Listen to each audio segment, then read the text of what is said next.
بسم الله الرحمن الرحيم يسألونك ماذا أحل لهم قل أحل لكم الطيبات وما علمتم من الجوارح مكلبين تعلمونهن مما علمكم الله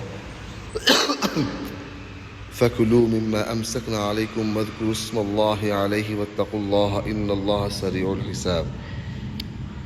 اس آیت مبارکہ میں اللہ رب العزت شکار کرنے کے لیے جو جانور تیار کیے جاتے ہیں اس تعلق سے احکامات کا بیان فرما رہے ہیں، اور کون سی چیزیں حلال ہیں اس کے سوال کے جواب میں اللہ رب العزت فرماتے ہیں کہ کیا کیا حلال ہے تمہارے لیے۔ لوگ تم سے پوچھتے ہیں کہ ان کے لیے کون سی چیزیں حلال ہیں، یعنی اللہ کے نبی صلی اللہ علیہ وسلم سے، تو اللہ رب العزت فرما رہے ہیں کہ آپ کہہ دو کہ تمہارے لیے تمام پاکیزہ چیزیں حلال کی گئی ہیں، اور جن شکاری جانوروں کو تم نے اللہ کے بتائے ہوئے طریقے کے مطابق سکھا کر، یعنی ایسے جانور جن کو شکار کرنے کے لیے تم نے سکھایا ہو، اور جس جانور کو شکار کے لیے تمہارے لیے روک رکھیں، اس میں سے تم کھا سکتے ہو، اس پر اللہ کا نام لیا کرو اور اللہ سے ڈرتے رہو، اللہ رب العزت جلد حساب لینے والے ہیں۔ شکاری جانور مثلا شکاری کتے اور بازار وغیرہ کے ذریعے جو جانور حلال جانوروں کو شکار کر کے انہیں کھانا جن شرائط کے ساتھ جائز ہے، اس آیت مبارکہ میں دراصل ان کا بیان ہے۔ اب اس کے اندر پہلی شرط تو یہ ہے کہ جانور کو سکھایا جاتا ہے، جس کی علامت یہ بیان کی گئی کہ وہ جس جانور کا شکار کرے اسے خود نہ کھائے، یعنی جانور کو شکار کرنے کے لیے تیار کیا جاتا ہے۔ جیسے ہمارے یہاں پر آج کے زمانے میں یہ حکومت والے کتوں کو سکھاتے ہیں، باقاعدہ وہ چیزوں کو پہچانتے ہیں کہ کہاں پر ایسی چیزیں ہیں جس کی وجہ سے ملک کے اندر تباہی کا معاملہ ہو سکتا ہے۔ تو اس طریقے سے اس زمانے میں بھی معاملہ تھا کہ شکار کرنے کے لیے وہ جانوروں کو تیار کرتے تھے اور ان کو سکھاتے تھے کہ وہ جا کر اس کا شکار کریں لیکن اسے کھائیں نہیں۔ تو اسی کے تعلق سے فرمایا جا رہا ہے کہ جس جانور کو آپ نے جو ہے سکھا دیا ہے، اب اس کی یہ ہے کہ وہ شکار کرے، اسے خود نہیں کھائے بلکہ اپنے مالک کے لیے وہ رکے رہے، یا یوں کہے کہ اس کو روک کے رکھے۔ دوسری شرط یہ کہ شکار کرنے والا شکاری کتے کو کسی جانور پر چھوڑتے وقت اللہ کا نام لے، یعنی بسم اللہ پڑھے۔ یہ ایک طریقہ بتایا گیا ہے۔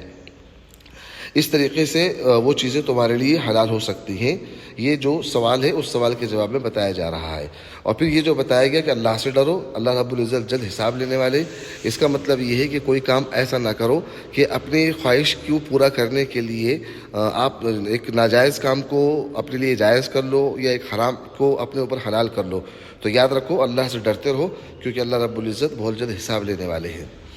اليوم أحل لكم الطيبات وطعام الذين أوتوا الكتاب حل لكم وطعامكم حل لهم والمحصنات من المؤمنات والمحصنات من الذين أوتوا الكتاب من قبلكم إذا آتيتموهن أجورهن محصنين غير مسافحين ولا متخذي أخدان ومن يكفر بالإيمان فقد حبط عمله وهو في الآخرة من الخاسرين۔ اس آیت میں اللہ رب العزت فرماتے ہیں کہ آج تمہارے لیے پاکیزہ چیزیں حلال کر دی گئی ہیں، اور جن لوگوں کو کتاب دی گئی تھی تم سے پہلے، یعنی ہم سے پہلے، اللہ کے رسول صلی اللہ علیہ وسلم کی امت سے پہلے جن لوگوں کو کتاب دی گئی تھی، ان کا کھانا بھی تمہارے لیے حلال ہے اور تمہارا کھانا ان کے لیے حلال ہے۔ یعنی کہ جو اہل کتاب ہے، یہاں ان کے بارے میں بتایا جا رہا ہے کہ اہل کتاب یعنی عیسائی یہودی جو جانور کو ذبح کریں انہی شرائط کی رعایت رکھتے ہوئے جو اسلامی شریعت میں مقرر ہے، اور دوسرے غیر مسلموں سے اس معاملے میں وہ الگ ہوتے ہیں، اس لیے کہ وہ آسمانی کتابوں کو مانتے ہیں، اس لیے ان کے ذبح کیے جانور مسلمانوں کے لیے جائز قرار دیے گئے۔ بس شرط یہی کہ وہ جانور کو صحیح شرعی طریقے سے ذبح کریں اور اس پر اللہ کے سوا کسی اور کا نام نہ لیں۔ لیکن یہ اس وقت کی بات ہے جب یہ قرآن مقدس نازل ہو رہا تھا، لیکن آج کل کے جو یہودی اور عیسائی ہیں ان میں سے ایک بڑی تعداد ان لوگوں کی ہے جو حقیقت میں دہریے ہو چکے ہیں، یعنی کہ وہ خدا کے قائل ہی نہیں ہیں۔ اس لیے ایسے لوگوں کا صرف اپنے آپ کو عیسائی یا یہودی کہنا کافی نہ ہوگا، اور ان لوگوں کا ذبیحہ بالکل بھی حلال نہیں ہوگا۔ اور بعض عیسائی یا بعض اہل کتاب ایسے ہیں، عیسائی یا یہودی، کہ اپنے مذہب کے احکام کو چھوڑے ہوئے ہیں، لیکن احکامات کو بھی چھوڑے ہوئے ہیں، اور ذبح کرنے میں جو شریعت کے جو شرائط ہے اس کا بھی لحاظ نہیں کرتے ہیں۔ تو ایسے لوگوں کا بھی ذبیحہ کیا ہوا حلال کیا ہوا جانور آپ کے لیے جائز نہیں ہے۔ تو خلاصہ یہی ہے کہ آج کے وقت میں ان لوگوں کے ہاتھ کے کیے ہوئے ذبیحے سے مسلمانوں کو اجتناب کرنا چاہیے۔ پھر آگے فرماتے ہیں کہ نیز مومنوں سے پاک دامن عورتیں بھی، اور ان لوگوں میں سے بھی پاک دامن عورتیں تمہارے لیے حلال ہیں جن کو تم سے پہلے کتاب دی گئی تھی۔ اس آیت میں اللہ پاک فرماتے ہیں کہ اہل کتاب کی دوسری خصوصیت یہ بیان کی گئی ہے کہ ان کی عورتوں سے بھی تمہارے لیے نکاح حلال ہے، لیکن یہاں بھی دو اہم نقطے یاد رکھنے ضروری ہوں گے۔ ایک یہ ہے کہ وہ یہودی یا عیسائی جو ہے جو واقعی میں یہودی اور عیسائی ہوں، جیسا کہ اوپر عرض کیا گیا کہ وہ دہریے نہ ہوں اور خدا کے قائل ہوں، یعنی اللہ رب العزت کو مالک الکل مانتے ہوں، تو اس طریقے کے عقائد ان کے ہونے چاہیے۔ اگر وہ دہریے ہو چکے ہیں اور پوری طریقے سے اپنے آسمانی کتابوں سے ہٹ چکے ہیں تو پھر ایسی صورت میں ان لوگوں سے نکاح درست نہیں ہے۔ مزید یہ فرمایا کہ جب کہ تم نے ان کو نکاح کی حفاظت میں لانے کے لیے ان کے جو مہر ہوتا ہے وہ مہر بھی دیے ہوں، تو